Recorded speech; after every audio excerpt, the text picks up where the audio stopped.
आखिरी 15 मिनट क्यों सबसे ज्यादा अहम रहेंगे चंद्रयान 3 के लिए। केवल 20 दिन बाद चंद्रयान 3 के चांद की सतह पर उतरेगा। इसरो के वैज्ञानिकों की गणना के अनुसार 23 अगस्त की शाम 05:47 बजे वो चांद को छुएगा। जानिए, चांद पर उतरने से पहले चंद्रयान 3 के आखिरी 15 मिनट सबसे ज्यादा मुश्किल और अहम होंगे। चंद्रयान 3 पृथ्वी की कक्षा से निकलकर चांद की कक्षा की ओर बढ़ चला है। वह चंद्रमा की कक्षा में पहुंचेगा, फिर उसकी कक्षा में परिक्रमा करते हुए अपने ऑर्बिट को छोटा करता जाएगा, फिर उसकी सतह पर उतरेगा। पिछली बार चंद्रयान 2 भारतीय समय के अनुसार रात में उतरा था। चंद्रयान 3 23 अगस्त की शाम 5:47 बजे चांद की सतह पर उतरेगा। सबसे ज्यादा अहम होंगे इसके आखिरी 15 मिनट। चंद्रयान 3 का लैंडर जब 30 किमी की ऊंचाई से चांद की सतह पर उतरेगा तो वो सांस रोक लेने वाले क्षण होंगे। भारत के तीसरे चंद्र मिशन चंद्रयान 3 को 14 जुलाई को श्रीहरिकोटा के सतीश धवन अंतरिक्ष केंद्र से सफलतापूर्वक लॉन्च किया गया था। अब ये पृथ्वी की सबसे बड़ी कक्षा 71351 किमी गुणे 233 किमी में है। अब ये पृथ्वी की कक्षा से निकल आधा सर्पिल रास्ता तय करके चांद की कक्षा में चला जाएगा। अगर सब कुछ योजना के मुताबिक रहा तो लैंडर विक्रम 23 अगस्त को शाम 5:47 बजे चंद्रमा की सतह पर उतरेगा। यानी अगर इस तरह देखें तो 23 अगस्त का बुधवार का दिन देश के सबसे अहम रहेगा। हम सभी की निगाहें चंद्रयान पर अटकी होंगी। हम सभी ये प्रार्थना कर रहे होंगे कि वो सकुशल चांद की सतह पर उतर जाए। पिछली बार चांद के दक्षिणी हिस्से पर चंद्रयान 2 ठीक तरीके से लैंड नहीं कर पाया था और उसका संपर्क फिर इसरो से टूट गया था। इसके बावजूद ये अभियान तमाम सीख दे गया। उसी के आधार पर चंद्रयान 3 को बनाया गया कि जो दिक्कतें 4 साल पहले चंद्रयान 2 की लैंडिंग में हुई थीं, वो इस बार नहीं हो। वैसे ये तो पक्का सबसे ज्यादा सांस रोककर इतंजार करने वाले पल आखिरी 15 मिनट के ही होंगे। ये इस मिशन का शायद सबसे अहम समय होगा। 23 अगस्त को जैसे शाम के 5:32 बजेंगे, तब इसरो के कंट्रोल सेंटर्स और दुनिया भर में स्पेस स्टेशनों के जरिए इस पर नजर रख रहे वैज्ञानिक सक्रिय हो जाएंगे। फिर तो एक एक सेकंड पर निगाहें और दिल सिर्फ विक्रम पर अटकी रहेंगी। ये भारतीय अंतरिक्ष मिशन का ऐसा क्षण होगा जिसमें सफलता के बाद इसरो के लिए बहुत कुछ बदल जाएगा। आखिरी 15 मिनट में क्या होगा? लैंडर विक्रम को चांद की कक्षा से सबसे नजदीकी सतह पर उतरना है। ये काम करीब 30 किलोमीटर की ऊंचाई से शुरू होगा।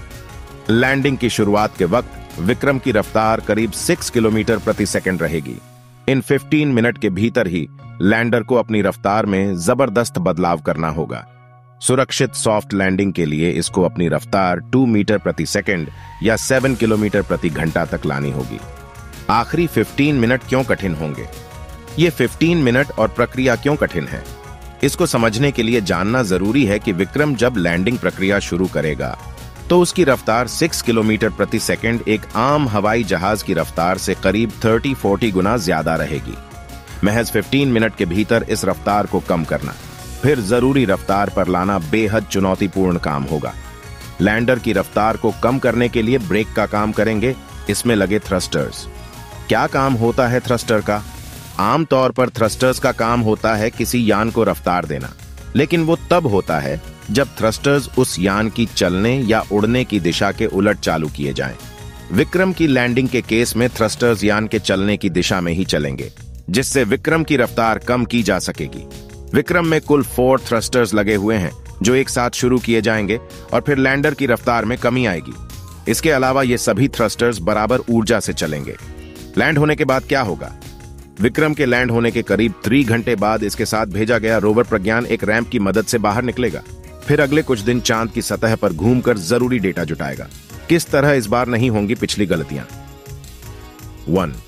पिछली बार लैंडर की स्पीड कम करने के लिए जो इंजन लगाए गए थे, उन्होंने जरूरत से थोड़ा ज्यादा थ्रस्ट यानी दबाव पैदा किया।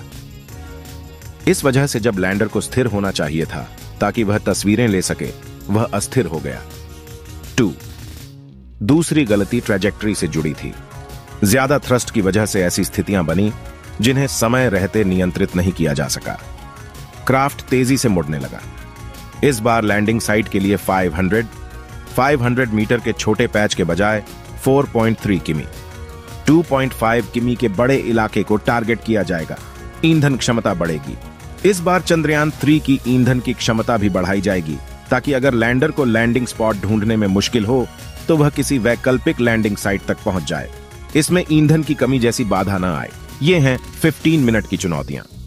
1. लैंडिंग की अवधि काफी खतरनाक होती है। लैंडिंग के लिए ऐसी जगह चुननी होगी जो समतल और सॉफ्ट हो। 2. चांद के दक्षिणी हिस्से की सतह काफी ऊबड़ खाबड़ है, जिसमें गड्ढे और पहाड़ हैं। 3. लैंडिंग की सतह 12 डिग्री से ज्यादा उबड़ खाबड़ नहीं होनी चाहिए, ताकि यान में किसी तरह की गड़बड़ी ना हो। 4. चांद की सतह पर उतरने के बाद 3 घंटे तक विक्रम सतह का जायजा लेता रहेगा। 5. करीब 3 घंटे बाद विक्रम का दरवाजा खुलेगा, फिर अंदर से प्रज्ञान बाहर निकलेगा। 6. जब चंद्रयान 3 की दूरी केवल 10 मीटर रह जाएगी, तो उसके 13 सेकंड के अंदर यह चांद की सतह को छू लेगा। 7. 400 मीटर की ऊंचाई पर ही इसरो के कंट्रोल रूम से विक्रम को थोड़ी देर के लिए बंद किया जाएगा। 8. चांद की सतह पर उतरने के 15 मिनट बाद लैंडर विक्रम वहां की पहली तस्वीर इसरो के कंट्रोल रूम में भेजेगा। आपको ये इंफॉर्मेशन कैसी लगी कमेंट में बताएं और वीडियो को लाइक करें और हमारा ये चैनल सब्सक्राइब करें। धन्यवाद।